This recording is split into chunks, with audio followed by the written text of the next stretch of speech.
ചെയ്യാത്ത കുറ്റത്തിന് 9 ദിവസം ജയിലിലടക്കപ്പെട്ട കന്യാസ്ത്രീകളെ ജാമ്യത്തിൽ വിട്ടത് ആരുടെ ശ്രമഫലമായിട്ടാണ്? ജയിലിലടച്ചത് ആരുടെ ശ്രമഫലമായിട്ടാണ്? ഇപ്പോൾ ചർച്ച ചെയ്യുന്നത് ജാമ്യത്തിൽ കന്യാസ്ത്രീകളെ പുറത്തിറക്കാൻ മുൻകൈയെടുത്തത് BJP ആണെന്ന് രാജീവ് ചന്ദ്രശേഖരൻ അടക്കമുള്ള BJP നേതാക്കളും, അതല്ല തങ്ങളാണെന്ന് കോൺഗ്രസ് നേതാക്കളും ഇടതുപക്ഷ നേതാക്കളും. അങ്ങനെ കന്യാസ്ത്രീകളെ പുറത്തു കൊണ്ടുവരാനും ക്രൈസ്തവ സമൂഹത്തിന്റെ അവകാശങ്ങൾ സംരക്ഷിക്കാനും ആരാണ് മുൻകൈയെടുത്തത്, ആരാണ് മുന്നിട്ട് നിൽക്കുന്നത് എന്ന് സമൂഹത്തെ ബോധ്യപ്പെടുത്താനുള്ള പരസ്പര മത്സരമാണ് ഛത്തീസ്ഗഡിലെ ജയിലിന് മുന്നിൽ കണ്ടത്.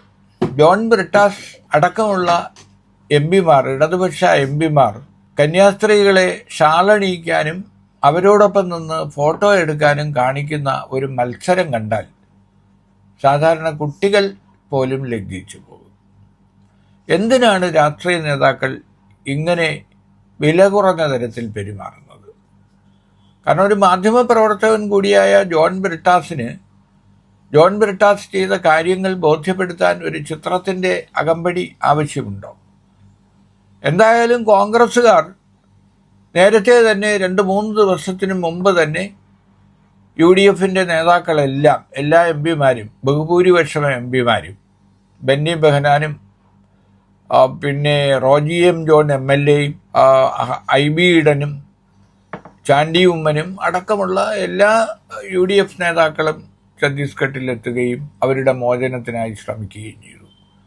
പക്ഷെ ഇവിടെ ഗുരുതരമായ ഒരു വിഷയം, ഇപ്പോൾ അമിത്ഷാ തന്നെ പറഞ്ഞത് ഇത് NI കോടതി പരിഗണിക്കേണ്ട കേസല്ല എന്നാണ്. പക്ഷെ ഇപ്പോൾ ജാമ്യം നൽകിയപ്പോൾ NI കോടതിയാണ് ഈ കേസിന്റെ ബാക്കി കാര്യങ്ങൾ നോക്കുന്നത് എന്ന മട്ടിലാണ് ജാമ്യ അനുവദിച്ചുകൊണ്ടുള്ള ഉത്തരവിൽ പറയുന്നത്. 2 ആഴ്ചയിലൊരിക്കൽ പോലീസ് സ്റ്റേഷനിൽ പോയി ഒപ്പിടുകയും വേണം.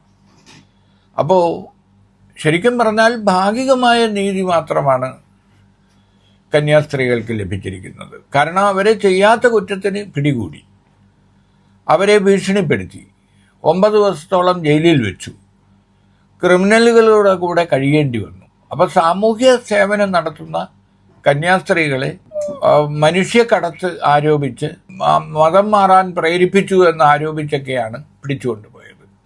അപ്പോൾ റെയിൽവേയിലെ ഒരു TT യാത്രാരേഖയുമായി ബന്ധപ്പെട്ട് ആരംഭിച്ച പരിശോധനയിൽ ബജ്രംഗൾ ഇടപെടുകയും അവർ വന്ന് ഇവരോടൊപ്പം ഉണ്ടായിരുന്ന പ്രായപൂർത്തിയായ 3 ആദിവാസി പെൺകുട്ടികളെയും യുവാവിനെയും മർദ്ദിക്കുകയും അവരുടെ വസ്ത്രങ്ങളടക്കം എടുത്തു പരിശോധിക്കുകയും ചോദ്യം ചെയ്യുകയും ഒക്കെ ചെയ്തു. ഇതെല്ലാം നോക്കി നിന്ന ഛത്തീസ്ഗഡ് പോലീസ്. അപ്പം നമ്മുടെ നാട്ടിൽ നിയമമില്ലേ? കാരണം ഇങ്ങനെ ഒരു സംശയം വന്നാൽ ആ സംശയം പരിശോധിക്കാൻ റെയിൽവേ പോലീസുണ്ട്, അല്ലെങ്കിൽ അവിടുത്തെ പോലീസുണ്ട്. അവർ ചെയ്യേണ്ട ജോലി ആരാണ് ബജ്രംഗൾ പ്രവർത്തകരെ ഏൽപ്പിച്ചത്? അവർ കൈ വീശി ചെവിട്ടിനടിക്കുക വരെ ചെയ്തു. ആദിവാസി യുവാവിൻ്റെ ചെവിട്ടിനടിച്ചു. ആദിവാസി പെൺകുട്ടികളെ ഭീഷണിപ്പെടുത്തി, മൊഴിമാറ്റി പറയാൻ പ്രേരിപ്പിച്ചു. ഇപ്പോൾ ആദിവാസികളായ യുവതികൾ പരാതി നൽകിയിരിക്കുകയാണ് ഇവർക്കെതിരെ, ബജ്രംഗളിനെതിരെ. അപ്പോൾ നീതിബോധമുണ്ടെങ്കിൽ ഇനി കാണേണ്ടത് അമിത്ഷായുടെ പോലീസ്, ഛത്തീസ്ഗഡിലെ BJP പോലീസ് ആദിവാസികൾ ബജ്രംഗൾ പ്രവർത്തകർക്കെതിരെ, നേതാക്കൾക്കെതിരെ നൽകിയ പരാതിയിൽ ഇനി എന്ത് നടപടി എടുക്കും? കാരണം മതം മാറ്റാനുള്ള ശ്രമങ്ങളോ ഒന്നും ഇവർ നടത്തിയില്ല. കാരണം ക്രൈസ്തവ വിശ്വാസികളായ 3 പെൺകുട്ടികളാണ് കന്യാസ്ത്രീകളോടൊപ്പം തൊഴിലന്വേഷിച്ച് അവരോടൊപ്പം അവർ വാഗ്ദാനം ചെയ്ത ജോലിയിൽ ചേരാനായി എത്തിയത്. അപ്പോൾ എവിടെയാണ് മനുഷ്യക്കടത്ത്? എവിടെയാണ് മതം മാറ്റാനുള്ള ശ്രമം? ഒന്നും തന്നെ നിലവിലില്ല. അതുകൊണ്ട് തീർച്ചയായും ഈ സംഭവം പരിശോധിച്ചാൽ തുടക്കം മുതൽ ഒടുക്കം വരെയും പ്രതിസ്ഥാനത്ത് നിൽക്കുന്നത് കേന്ദ്ര സർക്കാരും ഛത്തീസ്ഗഡിലെ BJP സർക്കാരുമാണ്. കാരണം ഭരണഘടന നൽകുന്ന ഏത് മതത്തിൽ വിശ്വസിക്കാനും അതനുസരിച്ച് ജീവിക്കാനും ഉള്ള സ്വാതന്ത്ര്യം, ആ സ്വാതന്ത്ര്യത്തെയാണ് ചോദ്യം ചെയ്യപ്പെട്ടിരിക്കുന്നത്. അതുപോലെ തന്നെ സഞ്ചരിക്കാനുള്ള സ്വാതന്ത്ര്യം. അങ്ങനെ പൗരാവകാശത്തിൻ്റെ നഗ്നമായ ലംഘനം നടത്തിയ BJP നേതൃത്വം, അത് കേരള നേതൃത്വവും കേന്ദ്ര നേതൃത്വവും മോദിയും അമിത്ഷായും അടക്കമുള്ള നേതാക്കളും എല്ലാം തന്നെ ഇക്കാര്യത്തിൽ അവരുടെ നിലപാട് വ്യക്തമാക്കേണ്ടതാണ്. നിരപരാധികളായ കന്യാസ്ത്രീകളുടെ പേരിൽ എടുത്തിരിക്കുന്ന എല്ലാ കേസുകളും റദ്ദാക്കുക മാത്രമല്ല, ഇതിനെല്ലാം കാരണക്കാരായ ബജ്റംഗൾ നേതാക്കളുടെ പേരിൽ കേസെടുക്കുകയും വേണം.